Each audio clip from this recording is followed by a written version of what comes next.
नमस्कार।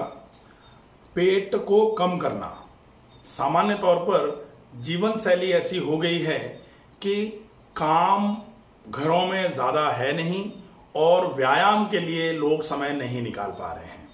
और अगर व्यायाम और काम दोनों ही नहीं हुए तो निश्चित ही पेट जरूर हो जाता है, पेट जरूर निकल जाता है। और पेट के निकलने को तौंद का निकलना बोला जाता है। और तौंद अगर निकलती है तो फिर ये इंप्रेशन भी खराब देती है। सामान्य तौर पर तौंद का निकलना सूचक होता है कि कोई व्यायाम नहीं कर रहा है और ज्यादा से ज्यादा कैलोरी इनटेक में आ रही है। ऐसी अवस्था में तौंद को कम करना बहुत आवश्यक हो जाता है, क्योंकि पेट का निकलना केवल वजन बढ़ने का सूचक नहीं है। पेट का निकलना फैटी लिवर का सूचक है। पेट का निकलना आपको पेट से संबंधित समस्याओं का सूचक है। पेट का निकलना हो सकता है कोलेस्ट्रॉल बढ़ रहा हो। पेट का निकलना इसका मतलब हो सकता है कि आपके हार्ट पर प्रेशर पड़ रहा हो। पेट अगर ज्यादा निकला हुआ है तो आपको आगे झुकने में दिक्कत आएगी। पेट अगर ज्यादा बढ़ा हुआ है तो आपके कमर में समस्या आना चालू हो जाएगी।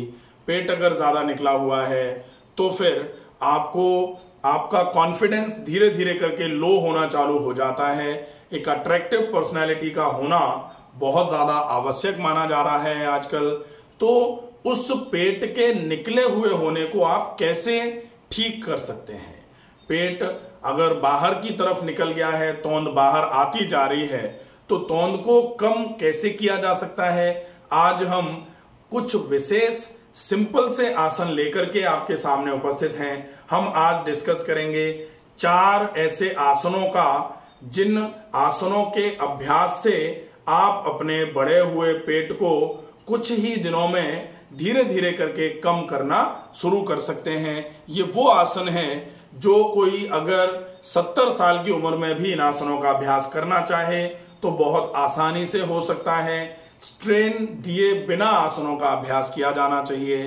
तौंद अगर निकली हुई है और वेट अगर मान लो तौंद के निकलने के साथ साथ 130-135 किलो है, तब फिर आप खड़े होकर के आसन नहीं कर पाएंगे, क्योंकि बैलेंसिंग अगर आपकी बिगड़ी तो आप गिर सकते हैं। टखने पे इंजरी हो सकती है, घुटने पे इंजरी हो सकती है। इसलिए कंप्लीटली सेफ होते हुए हम सीधे लेट करके करने वाले आसनों का अभ्यास करेंगे, क्योंकि हम सीधे लेटे हैं तो कहां गिरेंगे। और जमीन पर लेट करके कर रहे हैं, अगर आपके घुटनों में ज्यादा दर्द है तो आप लगभग 4 फीट जो डबल बेड होता है उस पर आप सेंटर में लेट करके करिए।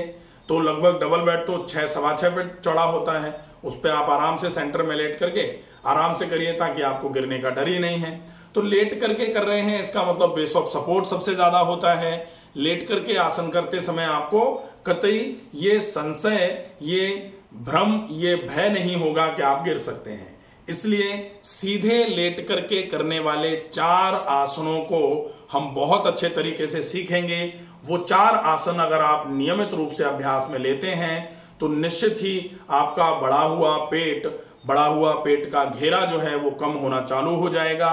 बहुत आसान से आसन हैं। इन आसनों का अभ्यास आपको किस तरीके से करना चाहिए कि ये आसन आपको पूरा लाभ दें, इसके लिए आसनों के डेमो के लिए हमारे साथ उपस्थित हैं डॉक्टर भारत।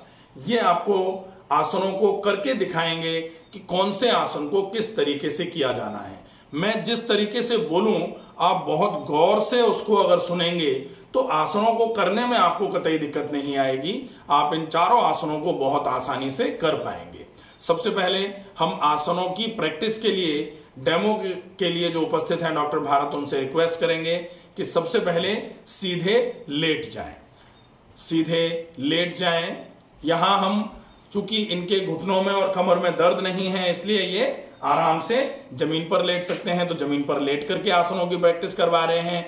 अगर आप चाहें तो पलंग पर लेट करके या फिर डबल बेड जो घर में होता है उस पर लेट करके इन आसनों का अभ्यास कर सकते हैं। अगर डबल बेड पर लेट करके आप आसनों का अभ्यास करेंगे तो आपको ये बात विशेष ध्यान में रखनी होगी कि अगर आप स्पॉन्ज के या स्प्रिंग मैट्रेसेस यूज कर रहे हैं तो उस पर लेट करके आसनों का अभ्यास नहीं किया जा सकता है। हार्ड बेड पर लेटने के बाद ही आसनों का अभ्यास होना चाहिए। इस बात का आप थोड़ा सा ध्यान रखेंगे। सबसे पहले हम सीधे लेट गए। सीधे लेट के करने वाला पहला आसन होगा, आसन का नाम है एक पाद पवन मुक्तासन। एक पाद पवन मुक्तासन के लिए हम सबसे पहले अपने दाहिने पैर को सीधा 90 डिग्री तक उठाएंगे। श्वास को भरते हुए पैर को 90 डिग्री तक उठाया, फिर श्वास को छोड़ेंगे, पैर को घुटने से मोड़ेंगे और घुटने से मोड़ करके दोनों हाथों से पैर के घुटने को पकड़ेंगे और श्वास को भर के श्वास को छोड़ते हुए घुटने को सीने के पास लेकर के आएंगे। अब आप एक लंबी गहरी श्वास भरेंगे और श्वास को छोड़ते हुए नाक को घुटने पर लगा देंगे। नाक को घुटने पर लगा देंगे। अब आप देख रहे हैं कि पेट का आगे का हिस्सा आपने जो पैर मोड़ करके आप नाक को घुटने पर लगाए हुए हैं, उस पैर की थाई ने आपके पेट को दबा के रखा हुआ है। जब आप इस आसन का अभ्यास धीरे धीरे करके 3 मिनट तक करना शुरू करेंगे, एक बार में 3 मिनट, दूसरी तरफ से 3 मिनट इनटू 2 टाइम्स, तो ये मान लीजिए 12 मिनट के आसपास का ये आसन जब अभ्यास में आना शुरू हो जाएगा, तो इस अकेले आसन के अभ्यास से आपके पेट में जो एकदम से भराव आ गया है, पेट का घेरा बढ़ गया है, वो धीरे धीरे करके सही होना चालू हो जाएगा। धीरे से श्वास को छोड़ते हुए गए थे, श्वास को भरते हुए पहले गर्दन नीचे ले आए, श्वास को छोड़ते हुए आप अपने पैर को धीरे से नीचे लेकर के आ जाएंगे। ये आप दूसरे पैर से भी इसी तरीके से अभ्यास कर सकते हैं। ये पहला आसन होगा। अब दूसरे आसन का अभ्यास हम करेंगे दोनों पैरों से। इसी आसन का अभ्यास, इसको बोलते हैं हम पवन मुक्तासन। पवन मुक्तासन के लिए दोनों पैरों को मिलाकर के रखा हुआ है, दोनों पैर आपस में मिले हुए, दोनों हाथ शरीर के बगल में, हथेलियां जमीन की ओर। धीरे से दोनों पैरों को 90 डिग्री तक उठाना है। श्वास को भरते हुए दोनों पैरों को 90 डिग्री तक उठाया, श्वास को छोड़ा, दोनों पैरों को घुटनों से मोड़ा, श्वास को छोड़ते हुए दोनों पैरों को घुटनों से मोड़ा। अब आप दोनों हाथों से दोनों घुटनों को पकड़ लीजिए और श्वास को भर करके श्वास को छोड़ते हुए दोनों घुटनों को सीने के पास लेकर के आने की कोशिश करिए। फिर श्वास को भरेंगे और श्वास को छोड़ते हुए नाक को दोनों घुटनों के बीच में लगा करके अब आप इस आसन में लगभग 1 मिनट, 1.5 मिनट, 2 मिनट, 2.5 और 3 मिनट तक का अभ्यास इस आसन में रोक करके इस आसन का अभ्यास करिए। ये पवन मुक्तासन जो आसन है, ये पेट को कम करने में सबसे अच्छी भूमिका निभाता है। अगर इस आसन का अभ्यास लंबे समय तक किया जाएगा तो पाचन तंत्र से संबंधित जितनी भी समस्याएं हैं, उन समस्याओं में लगभग 40-50% सारी समस्याओं का निदान इस आसन को करने से ही हो जाता है।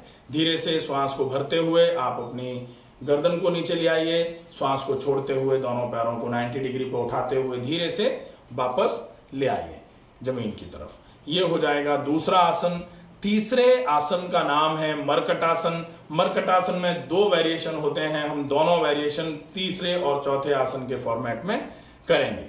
सबसे पहले आप अपने एक पैर को घुटने से मोड़ लेंगे, दाहिने पैर को घुटने से मोड़ा, दोनों हाथों को कंधे के बराबर ऊंचाई में इस तरीके से फैला दिया।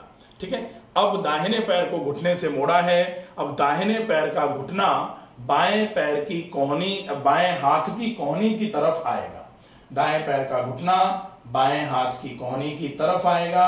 अब आप देख रहे हैं पूरा का पूरा पेट जो है वो ट्विस्ट भी हो रहा है, टॉर्क भी हो रहा है और आप अपने पैर को हिप से बेंड करते हुए घुटने को कोहनी के पास लेके आने का प्रयास कर रहे हैं। ये बेंडिंग और ट्विस्टिंग का कॉम्बिनेशन है, बेंडिंग और टॉर्क का कॉम्बिनेशन है।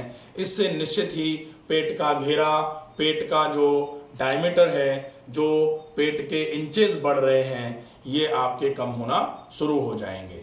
इस आसन में भी आप रुक करके लगभग 1 से 1.5, 2, 2.5, 3 मिनट तक का समय निकाल सकते हैं। इसके बाद धीरे से श्वास को छोड़ते हुए आसन में आए थे, श्वास को भरते हुए पैर को 90 डिग्री तक उठाया और श्वास को छोड़ते हुए पैर को सीधा वापस जमीन पर ले गए। इसी तरीके से आप इस आसन का अभ्यास दूसरे पैर से भी कर सकते हैं। अब हम चौथे आसन की तरफ चलेंगे। चौथे आसन में फिर से आप अपने दाहिने पैर को पूरा 90 डिग्री तक उठाएंगे। दाहिने पैर को 90 डिग्री तक उठाया। अब दाहिने पैर का पंजा बाएं हाथ की हथेली की तरफ आएगा। यहां आप फिर से देख रहे हैं कि पूरा का पूरा पेट दोबारा से टॉर्क के मूवमेंट पे गया है, पूरे पेट पर टॉर्क का इफेक्ट मिला है, बेंडिंग और साथ में ट्विस्टिंग का कॉम्बिनेशन यहाँ काम कर रहा है। ये पेट को कम कराने में आपकी सबसे ज्यादा मदद करेगा।